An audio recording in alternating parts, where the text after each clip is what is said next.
Now then, my next guests have been rocking and rolling for 40 years as part of a band that's had 10 top 10 singles, gold and platinum albums, a number 1 with Under the Moon, and spent 209 weeks in the UK singles charts. That's quite a record, and there are loads more numbers I could have thrown in there, but that's very impressive. And they're going to be performing some of their greatest hits tomorrow night at the Watch It Music Festival in Somerset. So welcome to 2 of the original members of the band Showaddywaddy, Romeo Challenger and Dave Bartram. Hello.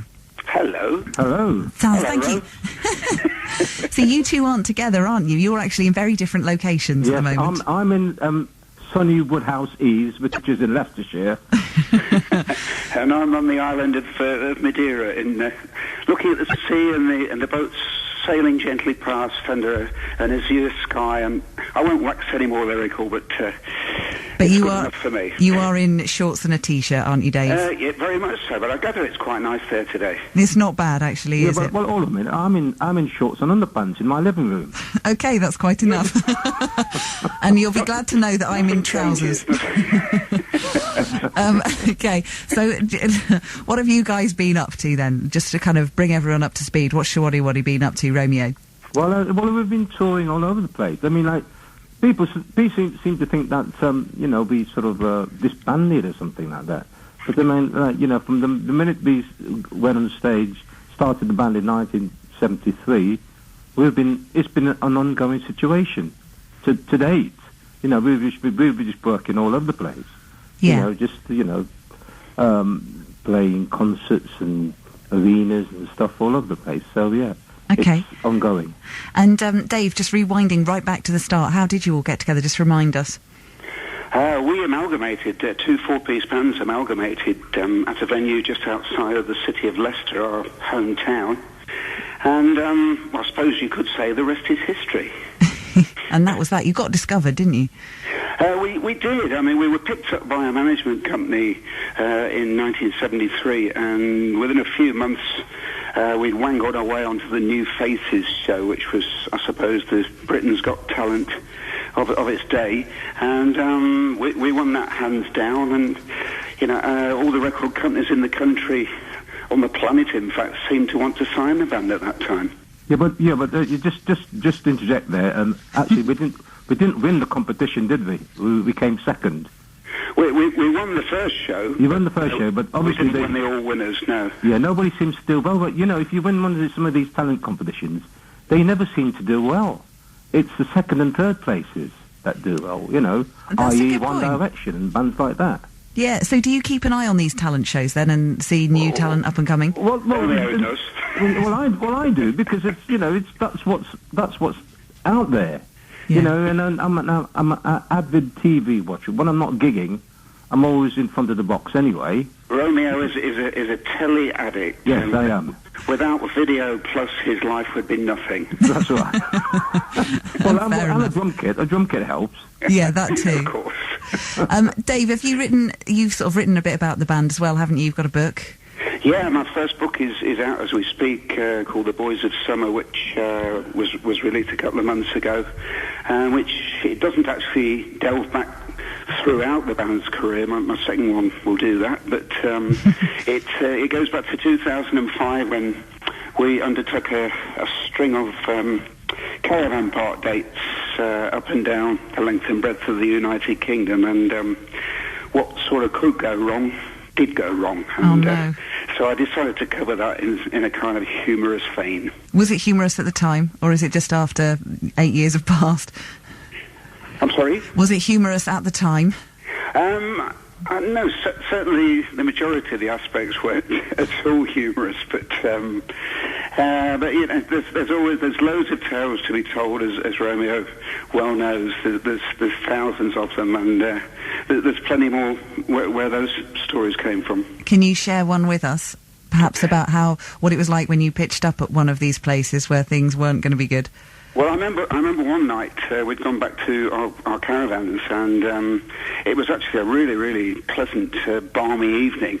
And I decided to sit outside and relax in a deck chair that was half falling to pieces, and by the side of the caravan, and leaned back in the deck chair with my iPod on, listening to some Beach Boys, I think, that sort of went with the weather, and I I heard in between tracks, I heard a rustling. I thought, what on earth's that? And just to the side of the caravan, just underneath the caravan, there were some black bin liners and round about 30 rats wreaking havoc just beneath the place where I was about to rest my head. Oh, no. I can't believe you were able to count them. Sign of first one, I'd have hopped it in the opposite direction. Dave, you're managing the band now, aren't you? Do you miss performing? Yeah, I mean, there's certain aspects I miss. Certainly, come the end of 2011, I sort of decided to move on. I had other ambitions. I wanted to write books and wanted to do a few other things with my life because being on the road is really, it takes over your whole life.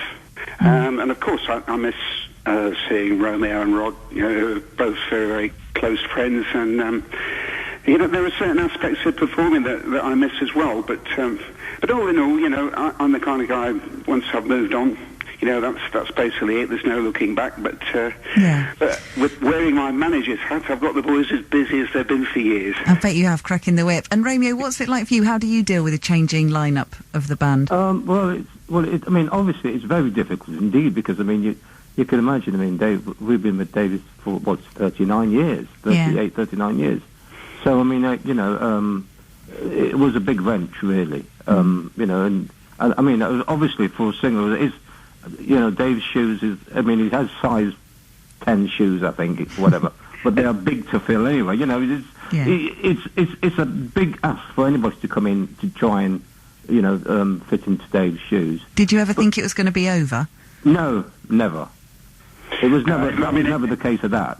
But in total fairness, the guy that's come in has really taken over the mantle, with flying colours. Well, he has. He's done very well. But I haven't said that. You see, we had to look carefully to find the right person, because the key thing that Dave sings in is quite demanding. You really, I must confess now, there are a few songs that we can't do even now, because the range is quite difficult to attain. It was the tight underpants.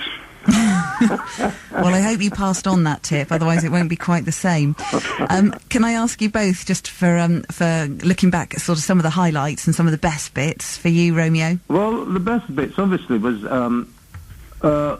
getting signed after doing New Faces. We were exposed to sort of millions and millions of people. So all the record companies, all the executives and all that were watching these shows at the time to sign acts. And of course we struck lucky. We got signed off because of that. But I think we would have got signed anyway, but it would have taken a longer process. Yeah. I would think getting a #1 single and a #1 album were also a highlight for us. Yeah, and also you're on Top of the Pops like 50 times or something, weren't you? Yes, let Dave take over there. Dave. I think Romeo's suggesting that I'm the statistician. Oh, are you? But we were regulars to Top of the Pops, and looking back, they were great days. It's very sad that the image of that show has been tarnished in recent times, but it was a classic program, and the difference between having a hit and having a flop was literally just appearing on that show, a 3-minute performance. And of course you'll have got to see everyone else who's up there as well. Certainly when you start out and you see all these other big acts who are up on stage too, it must have been quite surreal at times. Well, some of your own heroes. Parts of the industry, yeah. Yeah. Talking about our heroes, I don't know if David can remember, but we did a Top of the Pops with Bob Marley. Now we were on stage at one end of the room, and Bob Marley and the Wailers were at the other end. And I was really, really debating whether I should actually go up to him and ask him for his autograph. But they looked absolutely ferocious. They didn't look approachable whatsoever. So I thought better of it. Oh, so you didn't do it? But now I wish I had done, because a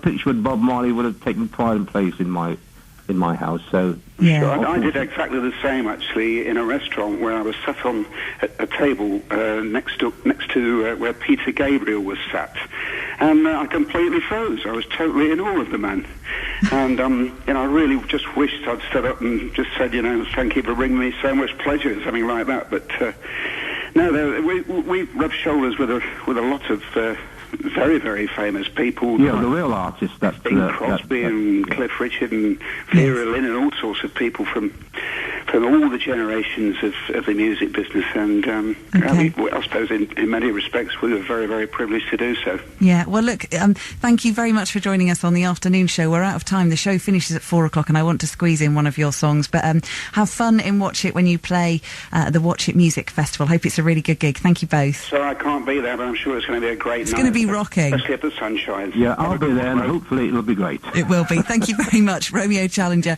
and Dave Bartram from Showaddywaddy.